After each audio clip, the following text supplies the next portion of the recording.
welcome to Zonan Canada. I'm your host, Jesse Betteridge, and we have a very special voice actor guest on this time around. It's Matthew Erickson. Matthew, thanks a lot for coming on the show. I appreciate it a lot. Hey, Jesse, no problem. He's the voice of Shinn Aska from Gundam SEED Destiny. He was also Amuro Ray in the Blue Waters dub of Zeta Gundam. You were Trunks in the Blue Water Dragonball GT. Yeah. Yeah. You were also a Nobu on Nana. That's right.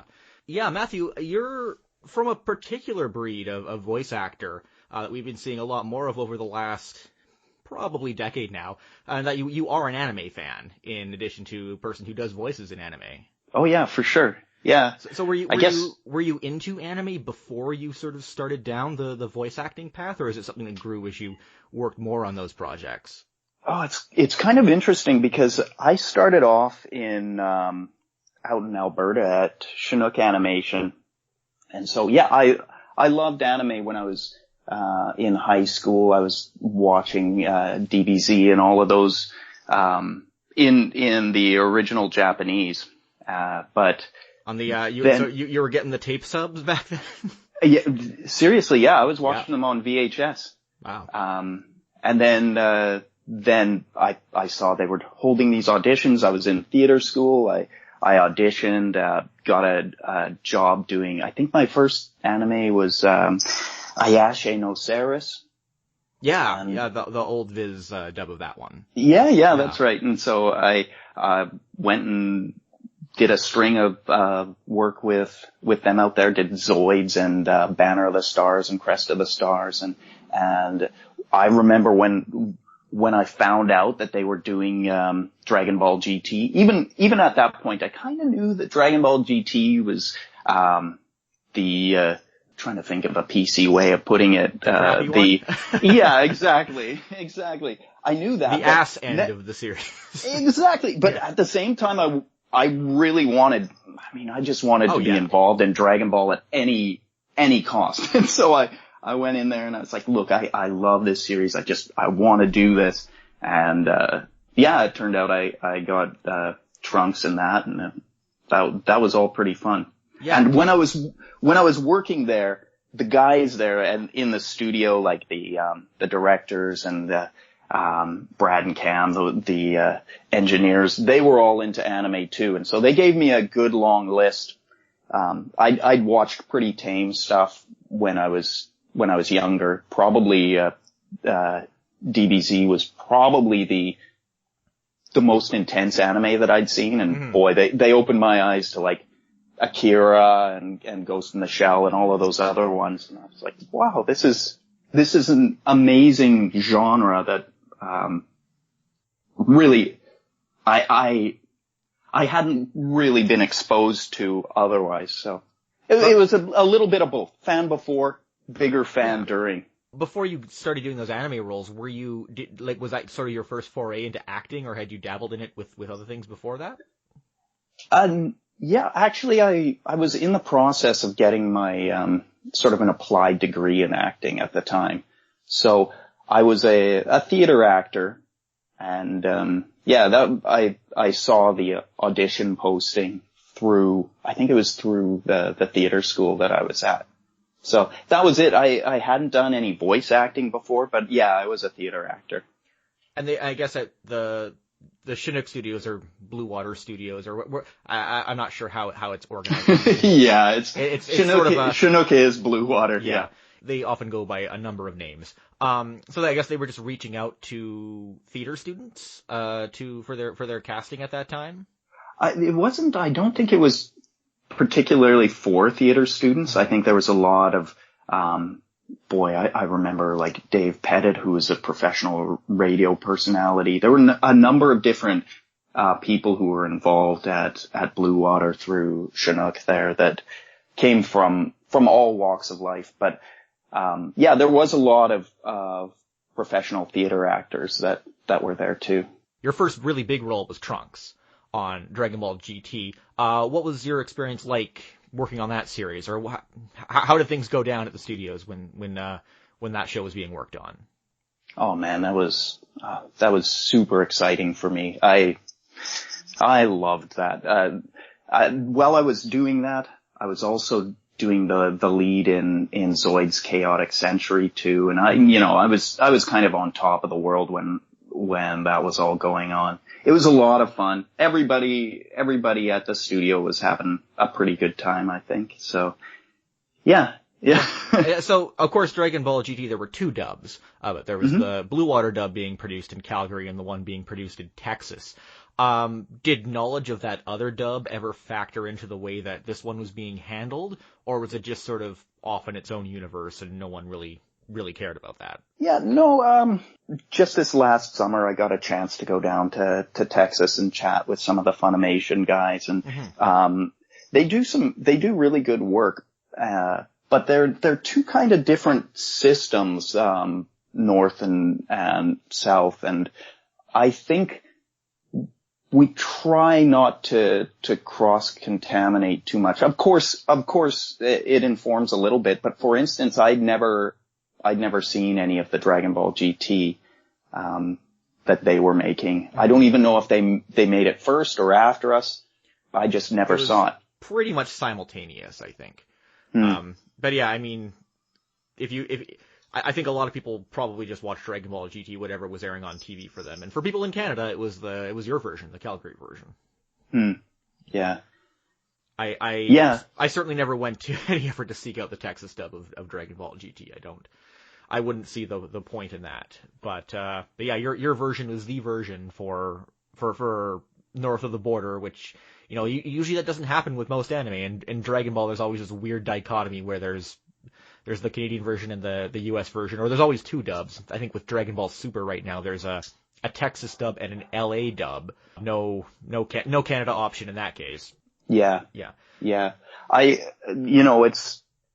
For me, it's always really interesting to see, especially when I go to conventions and stuff, how influenced people are by the dub. So for me, I like watching dubs. I like watching subs. Usually I watch more subs, but often that's just because I'm watching them before I'm acting them, right? So I'm trying to see what the story is and where it goes and how the Japanese actors are doing things. I try not to be boxed in by that, but I still like to watch that. And I often think, oh wow, I'm surprised at how much influence the dub has. And this is one of the things. I was talking with a guy, Charles Dunbar, at a convention not too long ago, and we did a panel together called Sub versus Dub. And one of the things that he said that I thought was really telling is that the importance of dubs is for kids. Well, not just for kids, but for people who are just being introduced to anime. So for instance, you're not going to have a Canadian television station say, oh, we're going to put a sub on here. It has to be a dub, right? Mm-hmm. And kids who are just being introduced to this stuff, they're not going to want to read it. So more and more I'm seeing the stuff that I've done, like say with Zoids or Dragon Ball GT, or now it's interesting because now, Gundam SEED Destiny, there are people who grew up and this was really influential in their lives because they were able to be exposed to it before they were capable of say, watching a subtitled, cartoon. Yeah. Well, I mean, dubs represent the point of cultural impact for anime, at least in, most English-speaking countries. So, yeah, it's, the type of dub you hear or, the voices you hear on those characters can play a pretty big, play a pretty big role in your sort of, conception of an anime or your conception as an anime fan. Sure, yeah. So while you were in Calgary, I think another big role you had was in Zeta Gundam as Amuro Ray. So that one was interesting because Zeta Gundam's a sequel to the original Mobile Suit Gundam, and Amuro Ray was, of course, the main character in Mobile Suit Gundam, and he was played by Brad Swale. So I know you said that you would watch watch some of the show in Japanese to prepare for the role and get a sense of the character, but obviously Zeta Gundam is a bit of a different situation. How did you approach Amuro Ray in that one? And what was the production like on Zeta Gundam? Well, that was pretty interesting. It was a voice match, and I don't know, it was pretty early in my career, so I don't know if I did a super good job on matching Brad, but they did actually, I went through and I watched a lot of his portrayal of Amuro. I listened to it. We listened to it quite often. I'd listen to it right before starting a day, because while I was doing Zeta Gundam, I was doing at least one other series. It might have been Better Man. I can't remember. But while that was going on, I was trying to kind of keep his portrayal in my mind. This is an interesting story because I loved the Gundam series, and when I was working on that, eventually I moved out to Vancouver, and I was at a convention and then in the studio, and I got to meet Brad Swale for the first time. I was totally geeking out. I was fanboying. I don't think he knew it at the time, but for me, that was a pretty cool thing, seeing Brad there and meeting like Sam Vincent and Brad in particular. He's the guy who was in every Gundam series, basically. Yeah. It was dubbed in Vancouver. Yeah, and it became pretty fun because occasionally we'd get to go and do these conventions, and I remember there was a Gundam build-off competition that they would have him and me. We'd build our Gundams and, you know, paint and do battle damage and all of that sort of stuff, and they'd be judged at the end. So that sort of stuff was really fun. Even for a little while we were thinking of starting a band together. Yeah. So I know he's had a few of those. Yeah. Oh, he's great. I only play the banjo, which is terrifying, and so I ended up being stuck singing, and Brian Dobson was playing guitar. Which incarnation of Brad's bands was this? What was the name of the band? Did you have a name, or was it just kind of jamming? I can't remember. We were just jamming at the time. It was Brian Dobson's brainchild, and he wanted, I think it's still a great idea. He wanted all these voice actors to get together and do like, an anime cover band. Yeah, Brad and some of the other voice actors I've heard were doing a bit of that back in the day. Yeah. Anyway, so yeah, back to your original question. It was, I was always trying to keep his voice in my mind, and I was trying to portray him as best I could, but while at the same time trying to figure out what the story actually needed. Did you watch the original Gundam? Like the whole whole thing? Yeah. Oh yeah. So I assume you've watched, you do seem fairly well versed in Gundam. What, I don't know how long it's been.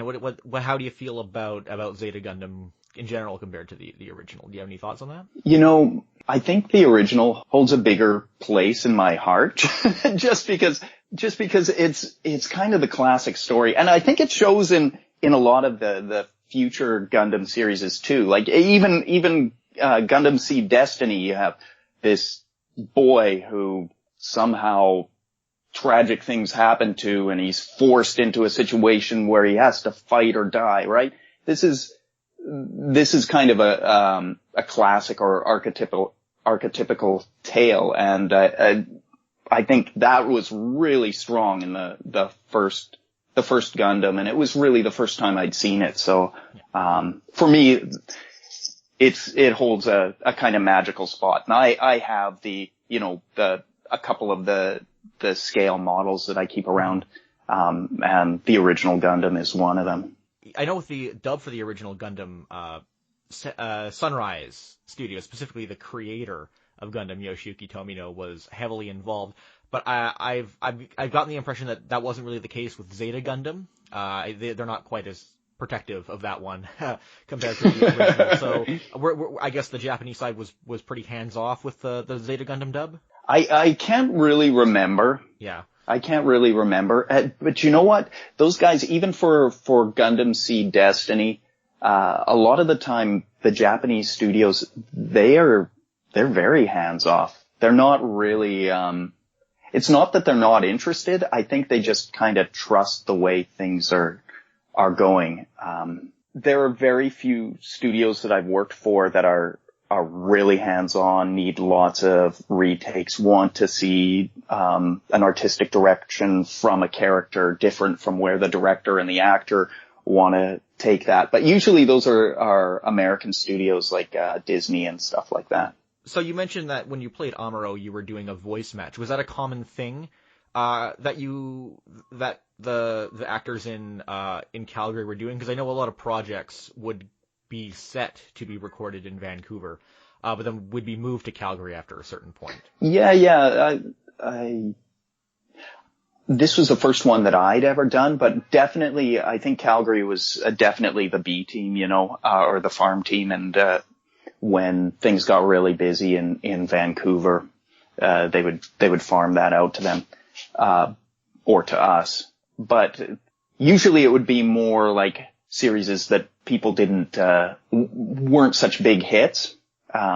So things like, Better Man, or like that Ayashe no Ceres, or Zoids. I think when Hasbro first approached for Zoids, people didn't know that it was going to be such a big cartoon release in the United States, and so it ended up coming out to Calgary instead. And we kind of got lucky for that one. But sorry, to answer your question, no, there wasn't a whole lot of voice matching. Probably one in 10, and that was the very first one that I'd worked on. So you weren't doing a voice match for Trunks at all when you did Dragonball GT? Not at all. No, they were like, Trunks is a different, I heard, and I was actually interested. I was like, okay, so am I future Trunks from Dragon Ball Z, and which one, the Canadian or the American? And they said, no, this is a different thing. Trunks he's not future Trunks. He's like Dad Trunks pretty much. Yeah, it's best not to think about that too hard. Yeah. So you at a certain point, I guess somewhere around the mid 2000s, you moved from Calgary to Vancouver. And you were initially doing work at the Blue Water Studios in Calgary, and then most of your work after that was at the Ocean Studios, or Westwood Studios, or whatever you call it in Vancouver. What sort of prompted you to make that jump? Well, I'd finished my my applied degree in Alberta, and then I moved out to Vancouver. Well, I don't know, mostly because I thought Vancouver was beautiful. I knew I could get work in Vancouver, and at the time I remember moving to Vancouver and getting a nice one-bedroom apartment and spending about $600 a month, and thinking, wow, this is super expensive. But I'm right downtown. I can see the water.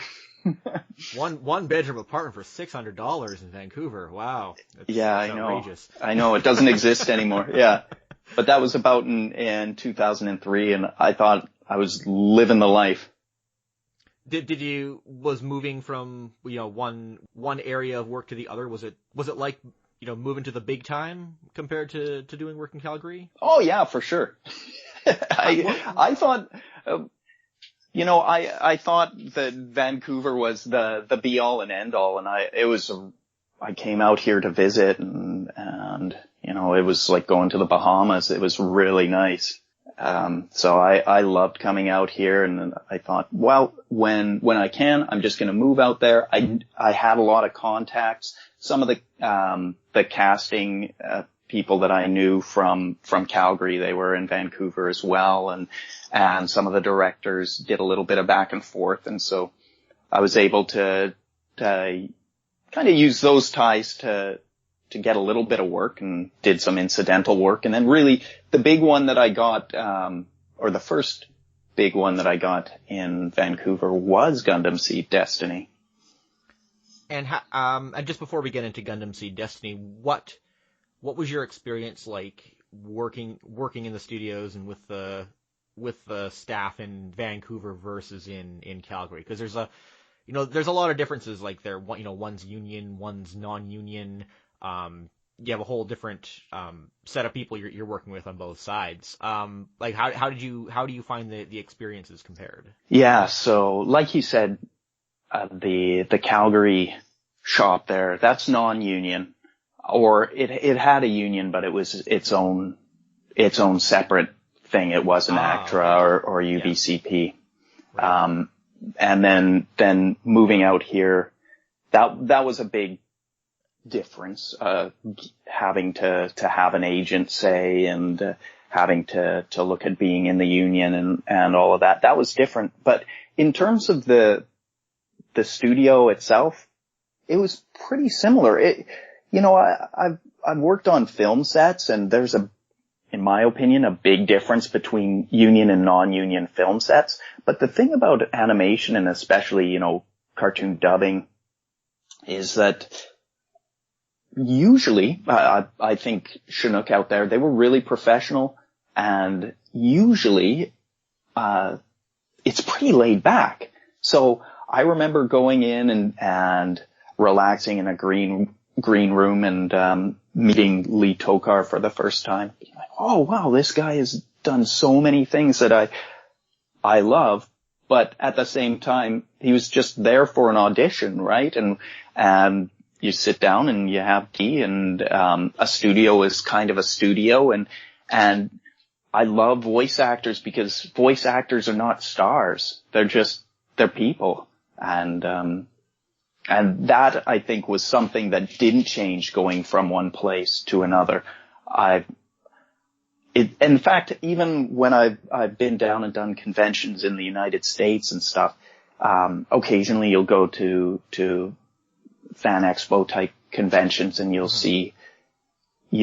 meet some real big, like, movie stars or that sort of thing, and occasionally they'll be, a bit star-ish, a bit diva-ish. But voice actors, I've never met a voice actor who let their ego take over, Most of the time, voice actors are just voice actors, or rather, voice actors are just people. They're usually voice actors, and then on top of other things and other jobs they have as well. Yeah, that's right.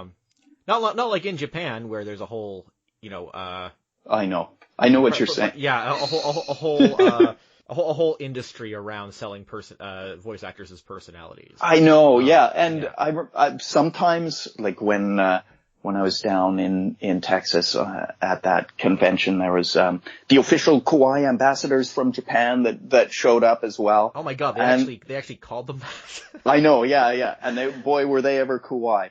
Yeah. But there was a sizable contingent from Japan that came over to help with the convention, and boy, you get treated more like a superstar from these people than anybody in North America. Most of the time when people, like, if I'm at a convention, a lot of the time I'll end up wearing a suit and like a bow tie, so people can even just know that I'm a guest, right? Because nobody knows what Matthew Erickson looks like. So I kind of have to... wearing a suit, he must be important. That's right. And they're like, can I get an autograph? Oh, here's the picture of the guy wearing the suit. Okay, yeah, so you must be Matthew Erickson. Oh, I like that cartoon. Yeah. So most of the time people are just really laid back, and fans are great. And you can sit down and have a coffee, or if they're a little older, you can have a beer with some fans and chat afterwards, and it's pretty fun. I've got no problems with that. Yeah. So, yeah, your first big role was Shinn Aska in Gundam SEED Destiny, and as with Zeta, I assume that you had seen the original Gundam SEED.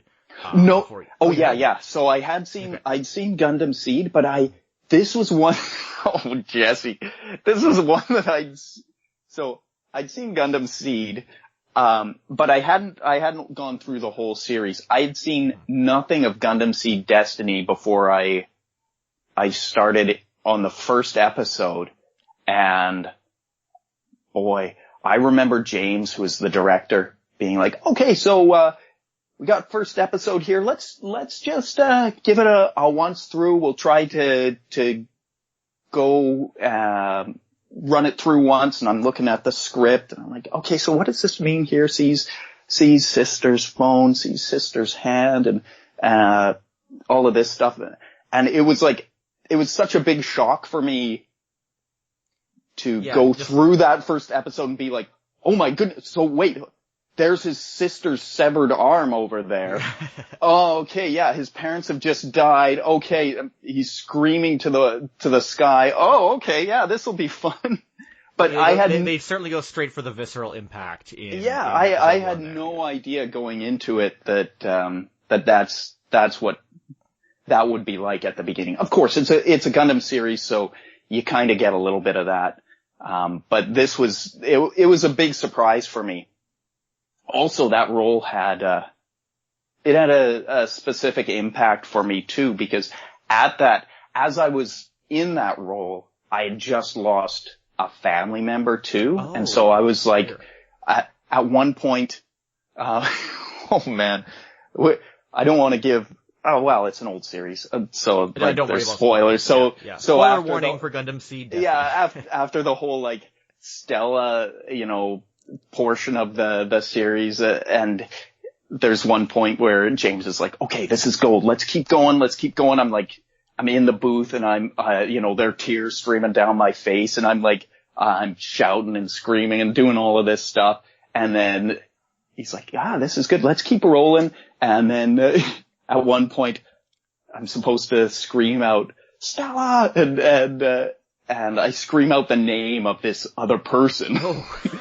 and the whole, the engineers and James, they're all just like quiet and they're like, okay, let's take a break and we'll go get you some tea and let's talk a little bit out there. So yeah. So with Shinn in Gundam SEED Destiny, so he's a bit of he has become a bit of a notorious character. He was supposed to be the main character in Gundam SEED, but then there was behind the scenes turmoil when the show is being made and things. Sure. He kind of slips out of that role. He almost sort of becomes the villain in the end. Where you could almost look at him that way, which I don't think it was intended. Apparently there was like these popularity polls that just encouraged them to try to push the old characters into tank him and put the old characters into the forefront. How did that affect your approach to Shinn? Did you feel like he was being sidelined, or how did this affect the way that you approach the character? Sure, most of the time my only goal is to kind of serve the story. Mm-hmm. There are times when I could definitely see that's what was happening, but so much of that is out of my control. So in the end, Gundam SEED Destiny was out of all of our control. In the end, I'm just like, well, okay, the story says this, the line says this. Can I try to motivate this? Would this be something that I would do naturally? Maybe not, but this is what the character does. So I have to find a way. What sort of circumstance would I do this? And then you kind of roll with it. Yeah. I could sense that a little bit, and I knew a little bit of the political situation behind, in Japan. But at the same time, I thought, well, you know what? Things are different here in North America. We'll put this thing out and I'll do what I can. You kind of have to, I guess, find what lies beneath the actual framing and execution when approaching the character sometimes, I guess. Yeah, exactly. You have to try to make it work for you. That's kind of all you can do. Yeah. And with Destiny, were you working on that before the series had completed in Japan? I actually can't quite remember the timeline. I don't know. Destiny was really strange for me because I was busy at the same time. I'd started going to school for another degree in engineering, and so I was pretty busy on that, and I was just focusing on my school and focusing on Destiny itself, doing the role for that. But I wasn't watching any of the OJ, the original Japanese. Mm-hmm. So for me, I was a little bit out of the loop, and really even understanding the conflict that was going on and in terms of like where characters were going and the creators in Japan. Most of that information came to me not from my own research, but from the directors and whatnot from the studio. So I was kind of outside. I wasn't really watching what was going on in Japan. So having absorbed, so SEED in general is, considered kind of a remake, or SEED and SEED Destiny are kind of a remake or reimagining of the original Gundam and then Zeta Gundam as well. Mm-hmm. Obviously, lots of parallels between Zeta Gundam and Gundam SEED Destiny, and then the original and then the original SEED. I mean, how do you think they compare, or how do you think from what you kind of remember? How do you think SEED or Destiny stack up as sort of a reimagining, especially looking back on it like 15 years later? I loved the original Gundam series, but when I went back and watched it after doing Destiny, I realized how dated some of the animation was, and for another thing, SEED and SEED Destiny, they deal with a lot darker themes, a bit more mature themes. So I think more modern at the time as well. Yeah, I think really you're right in saying it was a reimagining, but there are some significant differences. I think for that contemporary audience, it was probably nice to see big robots in space fighting, that the animation was nice. Mm-hmm. It also, a lot more of the war is hell type themes going on, and seeing more contemporary problems, and so I think that was probably valuable. But in terms of story, I think they're both kind of classic stories, right? Yeah, I don't know. Yeah. I don't know. There's no easy answer. I think there's a lot of ups and downs to both, for sure. So in terms of where SEED and SEED Destiny are now, I'm not sure if you've heard this news, but have you heard that those shows are being redubbed? Yeah, right now? And yeah, because so if you're just for those who are not familiar, Gundam SEED, it was remastered in Japan. But the thing about this remaster is that it incorporates new footage that hadn't been dubbed before. There's some timing recuts. There's just some new lines that were put in, which effectively renders the old Vancouver dubs for SEED and SEED Destiny unusable. Basically, they have to redub the whole thing. And, okay, here's my complaint. Despite the fact that they could have sent this project to Vancouver, they chose to send it to LA and recast everybody. So we don't know who Shinn's new voice actor is yet. Also, not just with SEED Destiny, also, I don't know if you've been following the Gundam Origin OVAs that have been coming out, which are, a prequel to the original Mobile Suit Gundam. But they were dubbed in LA as well, and towards the latter end of those OVAs, we start seeing the characters who appear in the original Gundam, including Amuro, and they are all recast with LA actors. Lucian Dodge is the new voice actor of Amuro Ray, and presumably for all future projects that character appears in, he's probably going to be the voice now. So as a fan, I feel that this is outrageous, especially since they probably could have sent these projects to Vancouver. I mean, I guess this kind of comes down to kind of what we were talking about before about how English dubs can sort of play a role in cultural impact or the legacy of a show. And another thing to point out is that sometimes when shows get redubbed, like with Escaflowne, they still release the original version. This upcoming release of Gundam SEED is very likely not going to have the original version because it can't be synced to the new footage. So just in terms of like maintaining access or legacy to old dubs, I mean, what do you have any thoughts on that? Yeah, if you want to ask me about how I feel about things going to LA, that's okay. That happens. And, you see this happening all the time. From my point of view, it's sort of like, a reboot of a Marvel, series, right? It just happens, and there's going to be somebody else doing the voice, and that's fine. To me, I think, yeah, we could have done that, but it doesn't have to be that way. And chances are, actually, I'm going to watch the LA dubs for this. I'll still be a fan for it. And the nice thing is, I get to be the first guy, right? So this is one thing I've noticed is when I go out to conventions, people, it's that first, the first person to lay down the track. That's what the kids who are watching it, those are the ones that they remember. And I get to be that guy, right? Mm-hmm. I get to be the old school guy when people are like, oh yeah, no, you heard that one, but did you hear the first one? Like, I remember when this came out 10 years before, and it was voiced by these guys. Then I get to be that guy, and I'm okay with that. So as long as, that authentic impact and memory building still exists, you think that is sort of the most important part?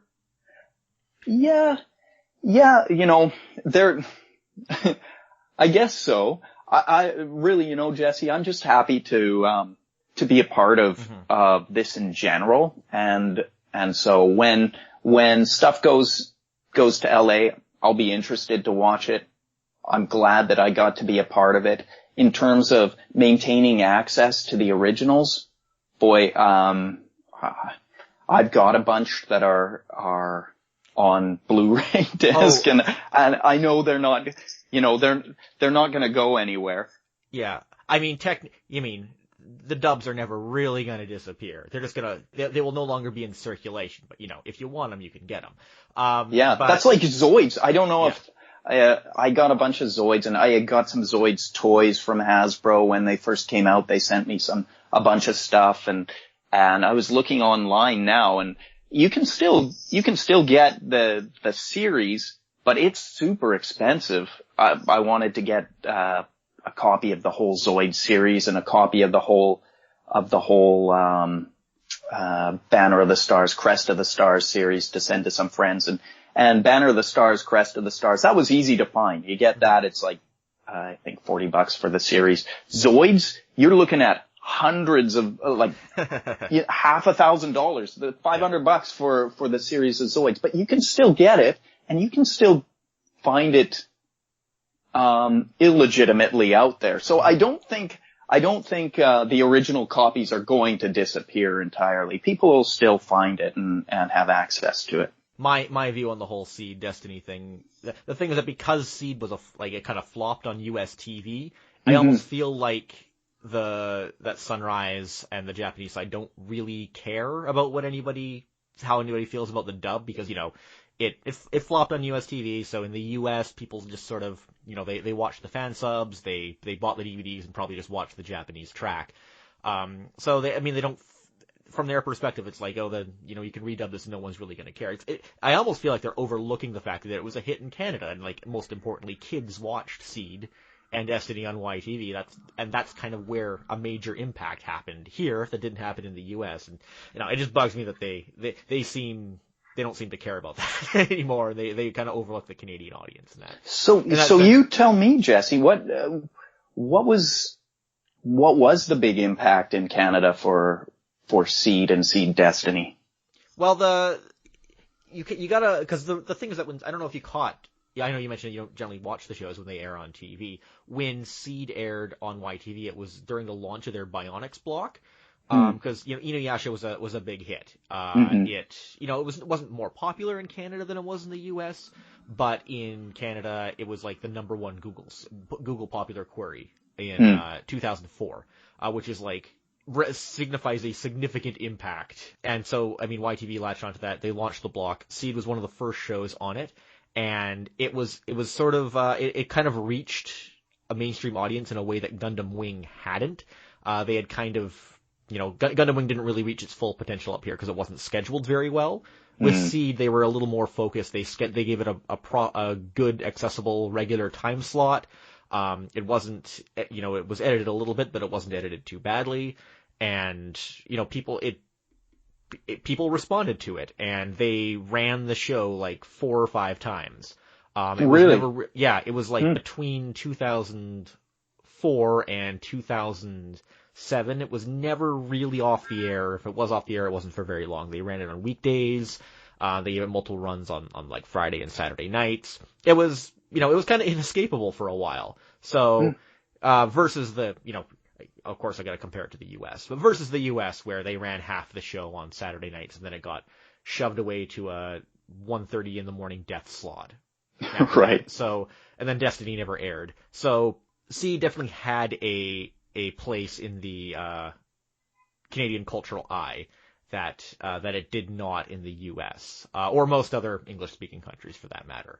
So, that's kind of where the significance lies. And, when you go and redub the show, it seems like they kind of don't care about that. And that just kind of gets on my nerves as a fan. But that's just my take on it.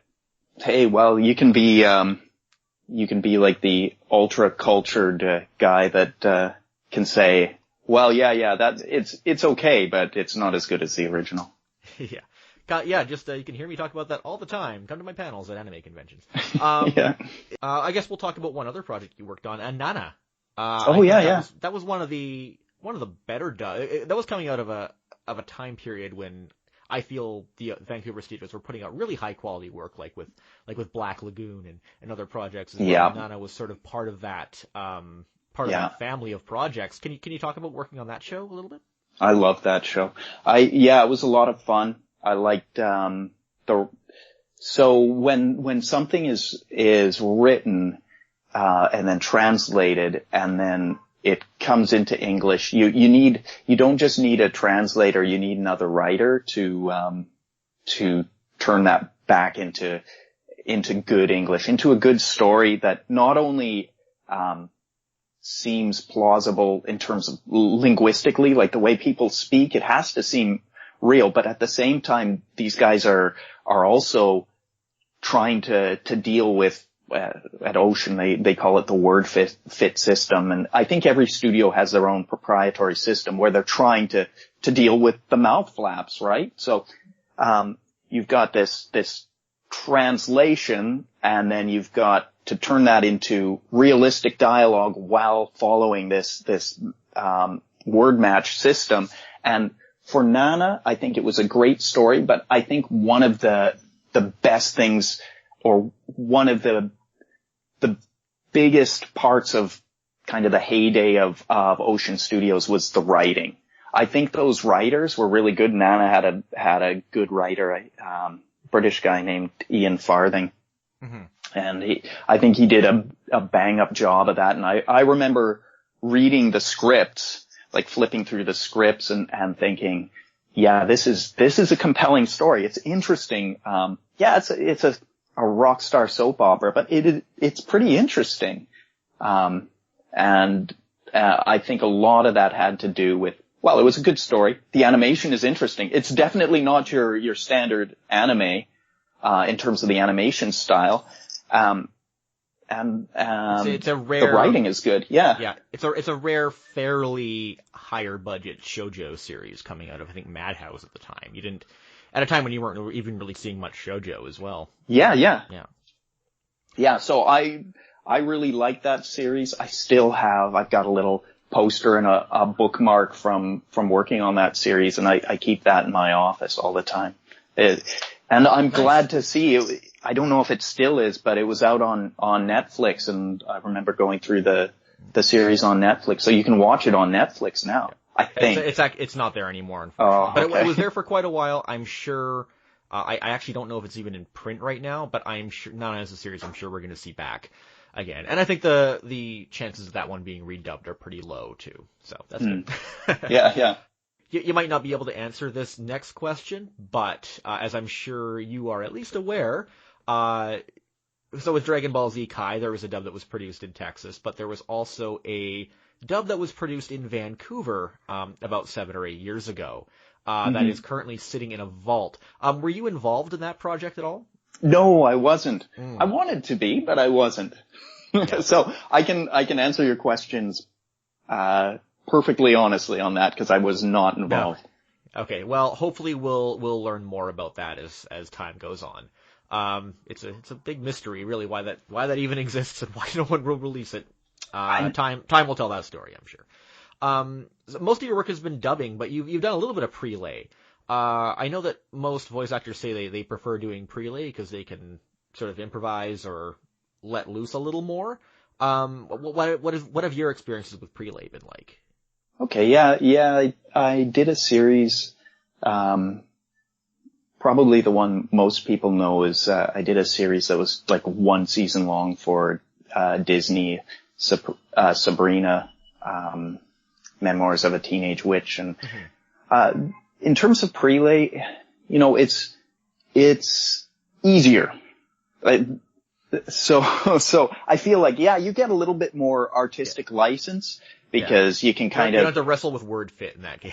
Yeah. And you're in a room, you got everybody around you, you act, and the other person is acting with you. And, I think a lot of people like it, and I can understand why, you get paid more for it too, because I think the way it's categorized is you're more part of the artistic creation of the character than, when you're just dubbing something. But really, I don't think it's as challenging.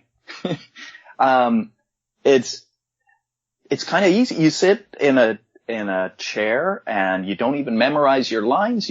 Everybody's all around you. They say their line, you say your line. And that's kind of it. Whereas with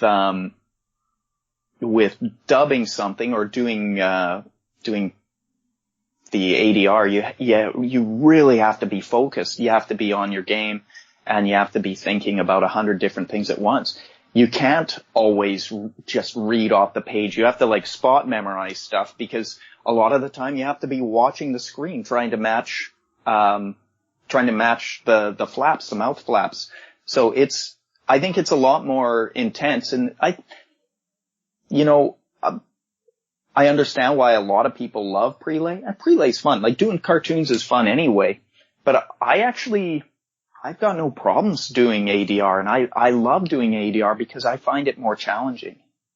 And most of the ADR is anime, and I love anime. I've never done a prelay anime before, so. Yeah, they're two different worlds in a way. So, kind of going back to the word fit system, I know there's a lot of talk. I know back in like the late 90s, early 2000s, the word fit sort of, I guess, had a feature where it kind of adjusted the dialogue sometimes to fit the mouth flaps.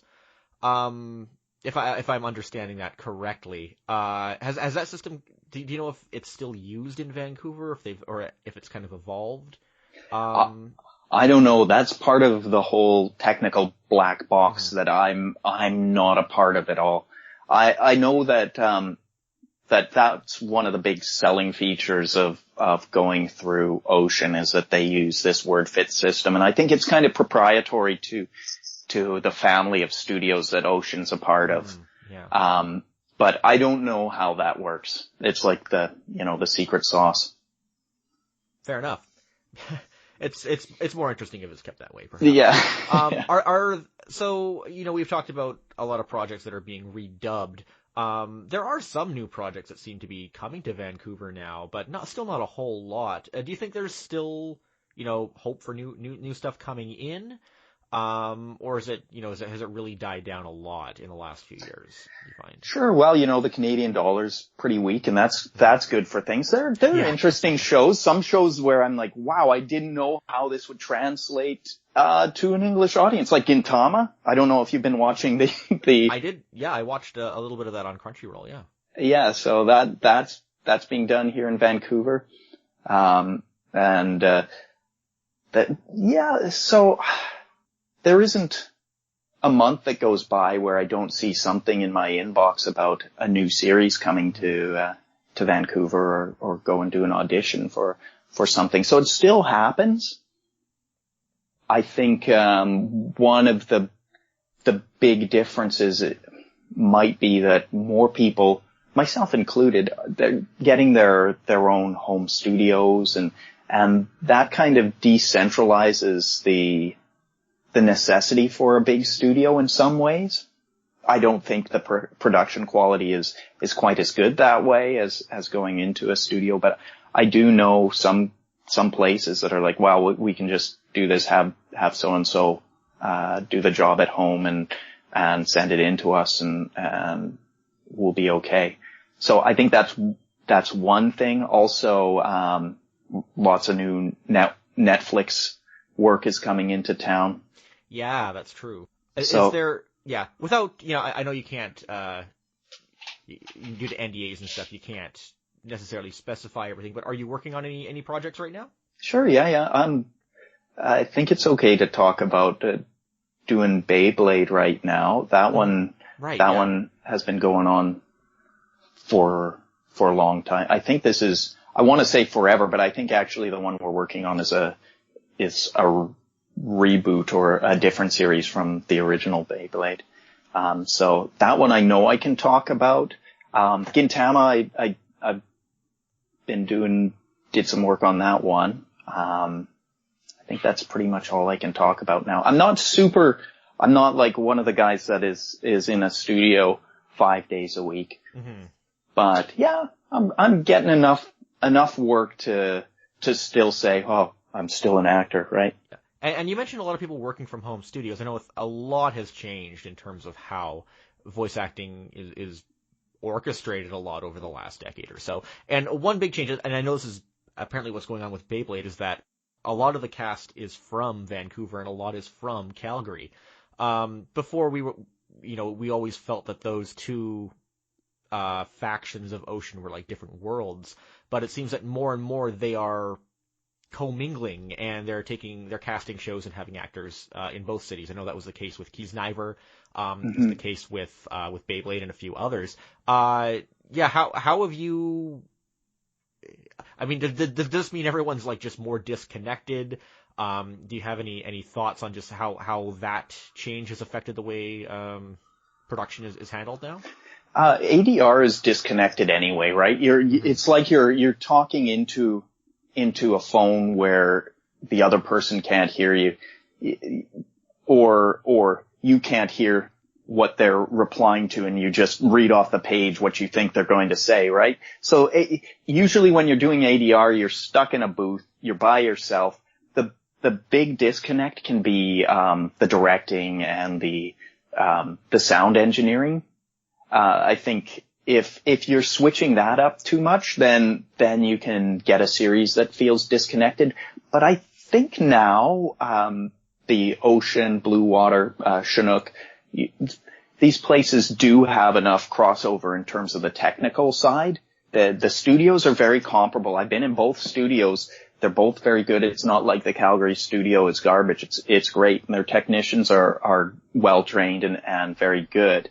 I imagine a lot of the time the directors are the same directors. So that I think can work pretty well. The big continuity has to come from, I think, from the director, and the director has to decide, well, this is where this episode is going, and these are the feelings that I want, and to remind you as an actor where you were coming from the last scene or the last episode. Mm-hmm. So yeah, as long as that maintains continuity, I think the show will be okay. It's nice to see this kind of cooperation happening between the two sides, especially when we're seeing such a unfortunate rift growing between BC and Alberta these days. That's I see it as kind of a ray of positivity. Yeah. Yeah. And outside of voice acting, are there any other projects that you've been working on lately? You mean acting projects or what? Acting projects or anything else creative? Jesse, I've got so many things on the go right now. So one of the things I found being a voice actor was that, yeah, it's really quite fun, and the money's pretty good, but, I had a little bit of spare time, and so I went back to school, and that paid for another degree in engineering. And so now, then for a little while I was trying to get the experience I needed as an engineer to get my what's called my PEng, or my professional engineering, certification. And, as I was doing that, I couldn't get enough experience because I had to kind of work, part-time as an engineer and then part-time as a voice actor. And, I ended up, in order to get that experience, I ended up joining the Army, the reserves for a little while. Oh, and okay. yeah. So I did that as a combat engineer for, it was supposed to be 2 years, but ended up being almost 3 years by the time I got out. And then now I'm a professional engineer on the side as well as being a voice actor. So I've got that side of my life as well. As, you know, I'm also a husband and a father. And, so I've got a lot of things that I'm doing on the side in terms of artistically and creatively. Really, the cartoon stuff and the stuff I do just, you know, kicking around with friends, doing music or doing some voice acting that way. That's pretty much all I get. The rest of my time is spent, sitting in front of a computer trying to figure out how to engineer things for people. That's a pretty interesting range you've got there. All right, Matthew, before we leave off, where can people find you online? You know what? I'm pretty much a non-entity online, but you know what? I have a Facebook profile. You can find me and just be my friend. Like, I'm not, I don't do it for marketing or anything like that, but people just want to chat or say hi. I do check my Facebook occasionally, so you can just look up Matthew Erickson, look for Vancouver, and chances are it'll be the right one. I think right now I got a picture of me giving a thumbs up with my son on there. Yeah, so you find that picture and you find me, and I'll be your friend. All right.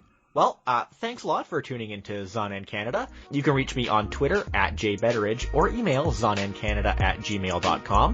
The theme song is by Ultraclystron and can be found on his album Packet Flood, which you can buy at ultraclystron.com. Please subscribe to the show on iTunes, Google Play Music, or your podcast app of choice. Also, if you can leave a rating or review, that would be really great. If I can hit 5 reviews on iTunes, that will actually give me a aggregated review and increase my visibility, and any reviews on top of that will help a lot. If you can do that, I would appreciate it. If you know anyone who might like this show, please recommend it to them. I'll see you again.